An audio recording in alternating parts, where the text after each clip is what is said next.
Praise లాడని మరోసారి మిమ్మల్ని కలుసుకోవడానికి దేవుడిచ్చిన మహాకృపకై దేవునికి వందనాలు చెప్పుకుంటున్నాను. ఈరోజు మీ దగ్గరికి ఒక స్పెషల్ ప్రశ్నని నేను తీసుకురావాలనుకుంటున్నాను. అయితే ఇది క్రైస్తవ వేతరులు ఊహాగానాలతో మాట్లాడుతున్న మాటలు. దీనికి ఈరోజు మీరు ఒక మంచి శుభం కార్డు వేయాలని నేను కోరుకుంటున్నాను. తప్పకుండా అలా ఏంటంటే, యేసుక్రీస్తు 12 సంవత్సరాలు కనపడ్డాడు, తర్వాత 30 సంవత్సరాలు కనపడ్డాడు, మిగతా 18 సంవత్సరాలు ఎటుపోయినాడని దాని గురించి చాలా ఊహాగానాలు, చాలా రచనలు, భయంకరమైన మాటలు వినపడతా ఉన్నాయి. దీని గురించి బైబిల్లో ఒక కరెక్ట్ సమాధానం మీ దగ్గర నుంచి మేము కావాలని ఆశపడుతున్నాం. మీరు దీని గురించి మంచి వివరణ ఇవ్వాలని ఆశపడుతున్నామన్నా. తప్పకుండా నేను విన్నాను. చాలా వరకు చాలామంది ఈ ఊహాగానాలతోనే యేసుక్రీస్తుని గురించిన విషయాలు స్ప్రెడ్ చేస్తున్నారు. మరి ముఖ్యంగా యేసుక్రీస్తు 12 సంవత్సరాలప్పుడు యెరూషలేములో మరి తల్లిదండ్రులతో ఉన్నాడు. అక్కడ నుంచి ఒక విధంగా జర్నీ చేస్తూ తప్పిపోయాడు. ఆయన తప్పిపోవడం చాలామంది మర్చెంట్స్ అంటాము, అంటే ఆ రోజుల్లో ఇతర దేశాలకి వర్తక వ్యాపారాలు చేసే కొంతమంది వ్యక్తులతో పాటు ఈయన కూడా ఇండియా బార్డర్ దాటేసి ఇండియా వచ్చాడు. ఇండియా వచ్చి నలంద, తక్షశిల యూనివర్సిటీస్లో కొంత విద్యలు నేర్చుకున్నాడు. ఆ విద్యల్లో భాగంగా కొంతమంది బ్రాహ్మిన్స్తో ఆయనకు పరిచయం ఏర్పడింది. వాళ్ళకు సంబంధించిన గ్రంథాలు తెలుసుకున్నాడు. అలాగే ఆయన యోగా నేర్చుకొని ఆ యోగ విద్య వల్ల నీటి మీద నడిచాడు అనేది కూడా పాపం ఆయన శక్తిని, ఆయన యొక్క గొప్ప శక్తికి నిదర్శనమైన దానిని తీసుకొచ్చి యోగాతో కూడా ముడిపెట్టాడు ప్రణయ్. దీన్ని కూడా మనం ఆలోచించాలి. కాబట్టి ఆయన శక్తి అంతా యోగాలోనే ఉందన్నట్టు. చాలామంది 29 సంవత్సరాల దాకా టిబెట్కి కూడా వెళ్ళాడని, హిమాలయాల ప్రాంతాలకు వెళ్ళాడని, ఇలాగ పలు రకాల ఆయనకు సంబంధించిన ఊహాగానాలు విహరిస్తున్నాయని ఒక విధంగా చెప్పాలి అంటే. కాబట్టి బైబుల్ ఏం చెప్తుంది దీని గురించి అనేది కూడా మనం కొంత వివరణ ఇస్తే బాగుంటుందని నువ్వు ప్రశ్న తీసుకొని నన్ను అడగడం కూడా చాలా సంతోషంగా ఉంది. కాబట్టి ఈరోజు దీని విషయము తేల్చేద్దాము. ఎందుకంటే బైబుల్లో మనం నిజంగా వెతకగలిగితే, బైబుల్ చెప్పే విధానంలో మనం చూడగలిగితే, బైబుల్లో లేని సమాధానము లేదు, ఇవ్వలేని సమాధానం అంటూ లేదు. కాబట్టి మొట్టమొదటగా దీనికి కారణం ఎవరని మనం ఒకవేళ గ్రహిస్తే, ఈ 1857లో ఒక నికోలస్ నోటోవిచ్ అనే ఒక రష్యన్ వార్ కరస్పాండెంట్, అతను నికోలస్ నోటోవిచ్ అనే అతను ఇండియన్ ప్రాంతంకి వచ్చి ఆ లడక్ ప్రాంతంలో ఒక బుక్ చదివాడు. ఆయన లైఫ్ ఆఫ్ ఇసిస్ అనే ఒక పదం తీసుకొని ఆ బుక్లో ఆయన ఒక మాట చదివాడు. అలాగే ఆయనకి కొంతమంది బ్రాహ్మిన్స్తో పరిచయం ఏర్పడిందని, వాళ్ళ దగ్గర కొంత నేర్చుకున్నాడని, ఆయన పంజాబ్ ప్రాంతంకి వెళ్ళాడని, ఇలాగా ఆయన రీసెర్చ్ చేసి దాన్ని పబ్లిష్ చేయడం వల్ల కొంతమందికి యేసుక్రీస్తు ఇండియాకు వచ్చాడు అని తెలిసింది. కానీ దాని తర్వాత మన ఇండియన్ ఒక ఆయన ఉన్నాడు, ఆయన పేరు వేదవ్యాస్ ఐఏఎస్ అని ఆయన కూడా ఈ కొంత యేసుక్రీస్తుని గురించిన సమాచారాన్ని సేకరించి ఆయన కూడా ఏం చెప్పాడంటే, జీసస్ ఇన్ ఇండియా అని ఒక పుస్తకం రాశాడు ఆయన. జీసస్ ఇన్ ఇండియా అని ఒక పుస్తకం రాసి దాంట్లో యేసుక్రీస్తుని గురించిన గొప్ప గొప్ప విషయాలు సేకరించి, మొత్తం బాగానే సేకరించాడు, అన్ని చేశాడు. కానీ దాంట్లో ఇలాంటి గురుగులు కూడా కలిపాడు. అంటే ఈ గురుగులు కలిపి ఆయనకు సంబంధించిన విషయాల్ని మిగతా వాటితో పోల్చి ఏం చేశాడంటే ఒక పుస్తక రూపంలో రాశాడు. ఆ పుస్తకం పేరే జీసస్ ఇన్ ఇండియా. ఈ వేదవ్యాస్ ఐఏఎస్ అని అతను కూడా రాశాడు.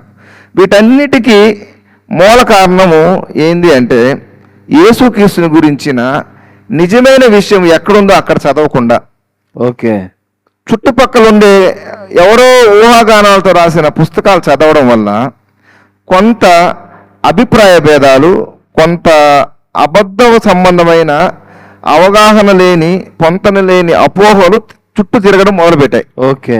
కాబట్టి బైబిల్లో మనం గమనించినట్టయితే యేసుక్రీస్తు అసలు ఎక్కడ నుంచి ఎక్కడ వరకు ఉన్నాడు, ఎప్పుడు ఉన్నాడు, ఎలా ఉన్నాడు, ఆయన జీవితం ఎలా సాగిందని మనం చూడగలిగితే ఓకే, కొంతవరకు ఈ సమస్యకి మనం పరిష్కారం ఎతికినట్టే. కాబట్టి లూకా సువార్త 2వ అధ్యాయము 41వ వచనం. పస్కా పండుగప్పుడు ఆయన తల్లిదండ్రులు ఏటేటా యెరూషలేమునకు వెళ్ళుచుండు వారు. ఇంకా చదువు. ఆయన 12 ఏళ్ల వాడై ఉన్నప్పుడు ఆ పండుగను ఆచరించుటకై వాడుక చొప్పున వారు యెరూషలేమునకు వెళ్ళిరి. ఇది ఇంపార్టెంట్.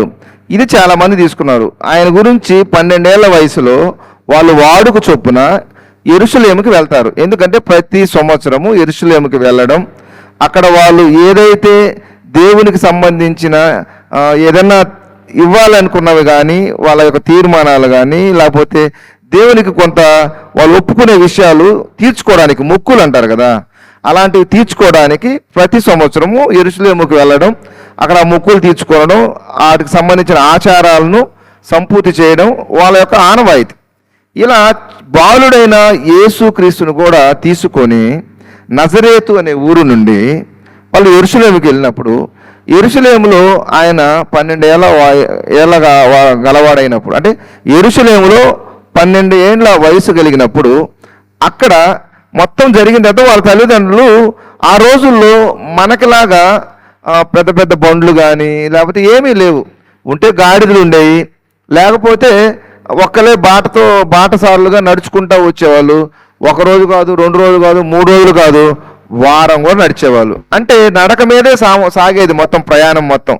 కాబట్టి వీళ్ళు ఏం చేశారంటే 3 రోజుల ప్రయాణం అంతా వెళ్ళిపోయిన తర్వాత చూసుకున్నప్పుడు యేసుక్రీస్తు వాళ్ళ అమ్మ వాళ్ళకి కనపడలేదు. ఓకే. కనపడినప్పుడు వీళ్ళు ఏం చేశారంటే వెంటనే మళ్ళీ వెనక్కి వెళ్ళినప్పుడు యేసుక్రీస్తు అక్కడ చాలా మంది చుట్టూ ఉంటే అక్కడ కూర్చొని శాస్త్రులతో, పరిచయులతో, ఇంకా అనేక మంది వ్యక్తులతో మాట్లాడడం కనిపించాడు. ఓకే. అది ఆయన మొట్టమొదట అక్కడ 12 ఏళ్ల వయసులో కనిపించాడు. తర్వాత మనకి ఆయన గురించి ఏ సమాచారం లేదు. అందుకని మళ్ళా ఎక్కడికి వచ్చారంటే లూకా సువార్త 3వ అధ్యాయము 23వ వచనం. యేసు బోధింప మొదలుపెట్టినప్పుడు ఆయన దాదాపు 30 ఏండ్ల ఈడు గలవాడు. యేసు బోధింప మొదలుపెట్టినప్పుడు దాదాపు 30 ఏండ్ల గలవాడు. అంటే ఇందాక 12 ఏండ్ల వయసులో యెరూషలేములో కనపడ్డాడు. తర్వాత ఆయన బోధింప ఆరంభించినప్పుడు 30 ఏళ్ళు. ఈ 12 ఏండ్లు, ఈ 30 ఏళ్ళు మధ్యలో 18 ఏళ్ళని చాలా మంది ఏమంటారు అంటే missing years of Jesus Christ. 18 years of life బైబుల్లో లేదు, కాబట్టి ఆయన ఆ ఇశ్రాయేల్ దేశంలో లేడు అనేదానికి వాళ్ళకు ఒక ఆధారం దొరికినట్టు అయ్యింది. అయితే మనం గమనించినప్పుడు యేసుక్రీస్తు ఈ 18 ఏళ్ళు ఎక్కడ ఉన్నాడు అని మనం గమనిస్తే, మీరు కిందకి వచ్చినప్పుడు, కింద చదువుకుంటా వచ్చినప్పుడు అక్కడ 2వ అధ్యాయము 51వ వచనము అండ్ 52వ వచనం చదవండి అని. అంతటా ఆయన వారితో కూడా బయలుదేరి నజరేతునకు వచ్చి వారికి లోబడి ఉండెను. ఆయన తల్లి ఒక్క నిమిషం. అంతటా వాళ్ళు ఎక్కడికి వచ్చారంటే యెరూషలేము నుంచి నజరేతుకు వచ్చారు. ఈ నజరేత్ అనేది ఎక్కడి నుంచి వాళ్ళు వెళ్ళారు అనేదానికి మనం గుర్తుగా ఒకవేళ చదవాలి అని అనుకుంటే 39వ వచనం చదువునని పైన. లూకా సువార్త 2:39. అంతట వారు ప్రభు దర్శనము చొప్పున సమస్తము తీర్చిన పిమ్మట గలిలయలోని నజరేతును తమ ఊరికి తిరిగి వెళ్ళిరి. గలిలయలోని నజరేతు అనే ఊరికి తిరిగి వెళ్ళారు. అంటే వాళ్ళు నజరేతులో నివసిస్తూ యేసుక్రీస్తు 12 ఏళ్ల వయసు ఉన్నప్పుడు యెరూషలేముకి వెళ్ళారు. యెరూషలేము నుంచి మళ్ళీ ఒక ఊరు నుంచి ఒక ఊరికి యెరూషలేముకి వెళ్ళి తీర్థయాత్రలకు అనుకొని మళ్ళీ తిరిగి ఎక్కడికి వస్తాము? మళ్ళీ ఎక్కడి నుంచి పోయామో, మన ఇల్లు ఎక్కడుందో, మన వాకిలు ఎక్కడుందో, మన ఊరు ఎక్కడుందో అక్కడికే మనం వస్తాం. కాబట్టి వాళ్ళు యెరూషలేము నుంచి తిరిగి వచ్చి నజరేతుకు వచ్చారని బైబిల్ చెప్తుంది. ఇది ఎప్పుడు జరిగింది? 12 ఏళ్ల వయసులో అక్కడ జరిగిన సందర్భం బట్టి 3 రోజులు ఆయన తప్పిపోయిన తర్వాత తల్లిదండ్రులకు త్వరగా తిరిగి మళ్ళా వాళ్ళందరూ కలిసి ఎక్కడికి వచ్చారు? నజరేతుకు వచ్చారు. ఆ తర్వాత కింద చదువునాను 51, 52. అంతటా ఆయన వారితో కూడా బయలుదేరి నజరేతునకు వచ్చి వారికి లోబడి ఉండెను. ఆయన తల్లి ఈ సంగతులన్నిటినీ తన హృదయములో భద్రము చేసుకొనెను. యేసు జ్ఞానమందును, ఇది చాలా ఇంపార్టెంట్. ఎందుకంటే దీనిని మనం 12 ఏళ్ల తర్వాత ఆయన ఎక్కడ ఉన్నాడనే దానికి దేవుడు ఒక అద్భుతమైన వచనాన్ని ఇక్కడ రాయించాడు. దాన్ని మనం చదువు. యేసు జ్ఞానమందును, వయస్సునందును దేవుని దయయందును మనుషుల దయయందును వర్ధిల్లుచుండెను. ఇక్కడ మీరు గమనిస్తే 12 ఏళ్ల తర్వాత ఆయన అటో ఎక్కడికో వెళ్ళిపోతే ఇప్పుడు నజరేతుకు వచ్చింది ఎవరు? నజరేతుకు వచ్చి ఏం చేశారు? జ్ఞానమందును. అంటే ఒక వయసులో ఉన్న పిల్లలకి జ్ఞానం ఉండదు. జ్ఞానమందు, ఇంకా జ్ఞానమందును, వయస్సునందు అంటే అర్థం ఏంటంటే 12 ఏళ్ళప్పుడు నజరేతుకు వచ్చాడు. ఇప్పుడు నజరేతుకు వచ్చిన తర్వాత 12 ఏళ్ళు అట్లా ఆగిపోతే వయసు పెరుగుతుందా? ఖచ్చితంగా పెరుగుద్ది వయసు. అంటే ఇప్పుడు యేసుక్రీస్తు వయస్సునందు పెరుగుతూ ఉన్నాడు. ఏంది? వయసునందు పెరుగుతున్నాడు. ఎక్కడ పెరిగాడు? టిబెట్లోనా? చెప్పునని. నజరేతులేనే. ఇండియాలోనా? కాదు. లేదు. కాదు. టిబెట్లోనా? కాదు. ఇండియాలోనా? కాదు.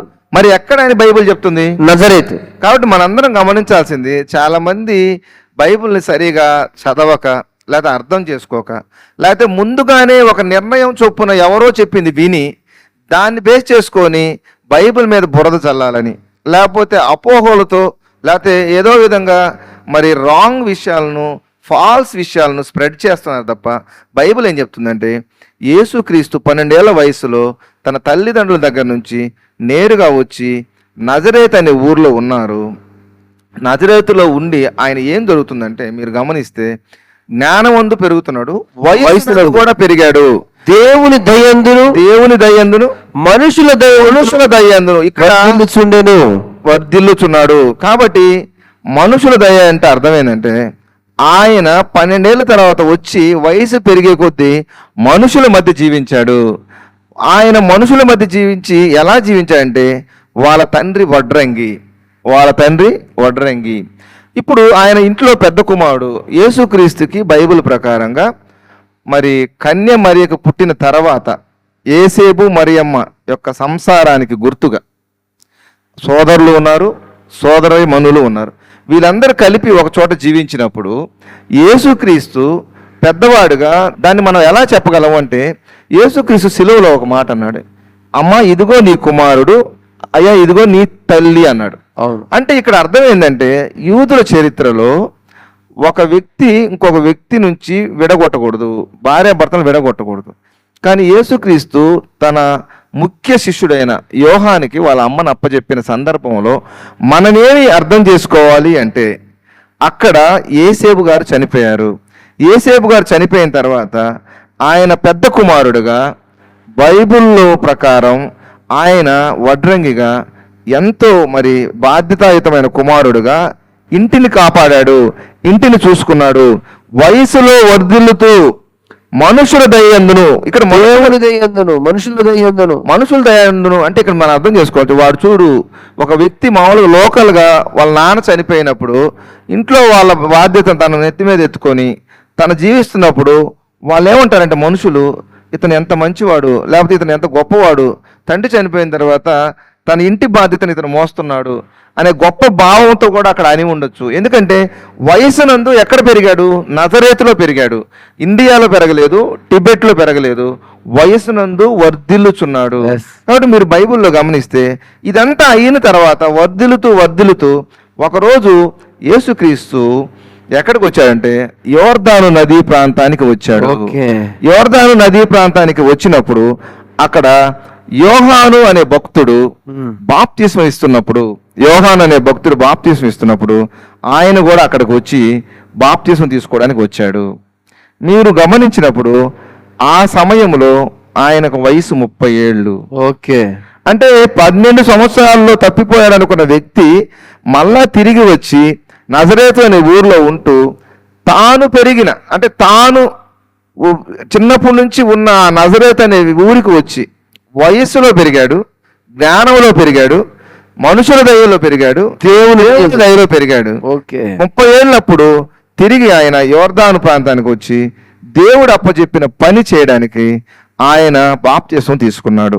బాప్తిసం తీసుకున్న తర్వాత ఆయన 4వ అధ్యాయం, లూకాసు వార్త 4వ అధ్యాయం 1వ వచనం.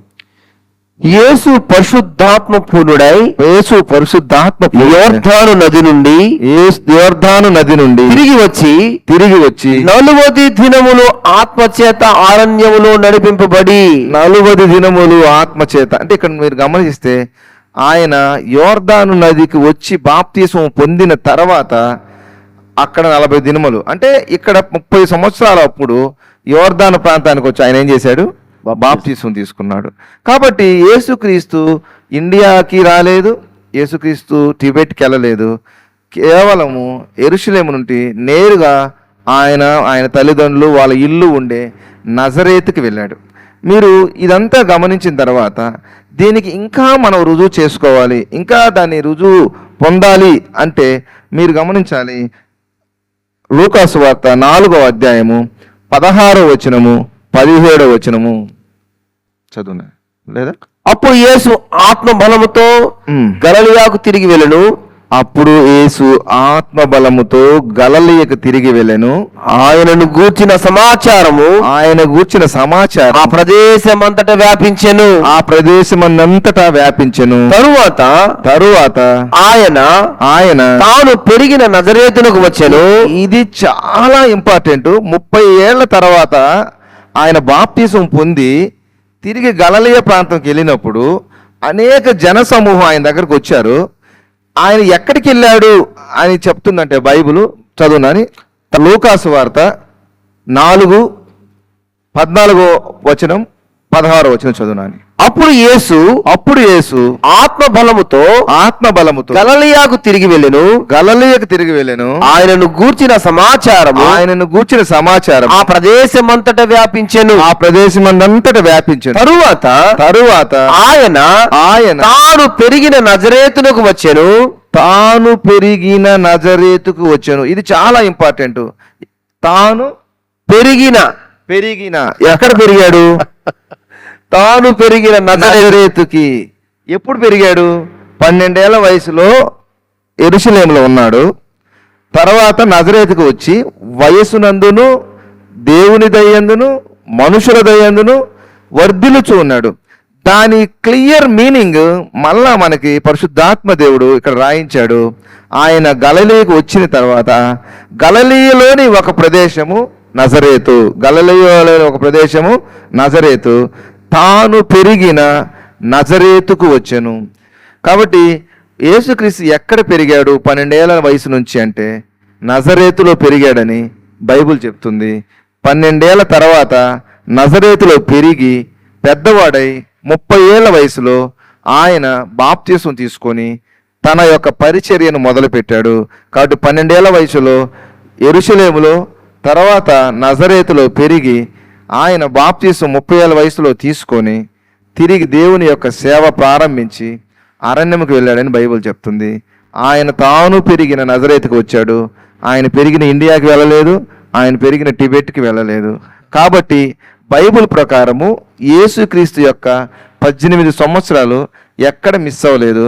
ఆయన నజరేతులోనే ఉన్నాడు. తన తండ్రి చనిపోయాడు కాబట్టి ఇంటి బాధ్యత తీసుకొని, వాళ్ళు యాక్చువల్గా వడ్రంగి కాబట్టి ఇంటి బాధ్యత తీసుకొని 30 సంవత్సరాల వరకు ఇంట్లో ఉన్న తల్లి బాధ్యత, సోదరీమణుల బాధ్యత తీసుకున్నాడు. కాబట్టి ఈయనే అన్న కాబట్టి మిగతా వాళ్ళందరూ ఆయన కంటే తక్కువ అంటే చిన్నవాళ్ళు చెల్లెళ్ళు. కాబట్టి ఆయన బాధ్యత తీసుకొని 30 ఏళ్ల దాకా నజరేతులోనే ఉన్నాడు. కాబట్టి బైబిల్ ప్రకారం ఆధారము లేనిదంటూ ఏదైనా ఉంది అంటే యేసుక్రీస్తు ఇండియాకు వచ్చాడని, ఇండియాలో మరి యోగా నేర్చుకున్నాడని, లేకపోతే హిందూ ఆచారాలు నేర్చుకున్నాడని, బ్రాహ్మిన్స్తో ఫ్రెండ్షిప్ చేశాడని, లేకపోతే హిమాలయాలకు వెళ్ళాడని, అక్కడ ఉండే సాధువులతో పరిచయం చేసుకున్నాడని, దానివల్లే నీటి మీద నడిచాడని, ఇవన్నీ ఊహాగానాలు. దేనికి ఆధారం లేదు. ఈ బైబిల్ ఒక్కటే యేసుక్రీస్తుకు సంబంధించిన దానికి 100% ఆధారము. బైబిల్ ఏది చెప్తే అదే కరెక్ట్ కాబట్టి యేసుక్రీస్తు బెత్లెహేములో పుట్టాడు, నజరేతులో పెరిగాడు, యోర్దానికి వచ్చాడు, అక్కడ బాప్తిసం తీసుకున్నాడు, తిరిగి తాను పెరిగిన నజరేతుకి వెళ్ళాడు. కాబట్టి యేసుక్రీస్తుని గురించిన గొప్ప సమాచారం బైబిల్లో ఉంది. Bible is ultimate truth. Thank you so much. Thank you అన్న, చాలా చక్కటి వివరణ ఇచ్చారు. మీకు చాలా ధన్యవాదాలు. ధన్యవాదాలు నాని.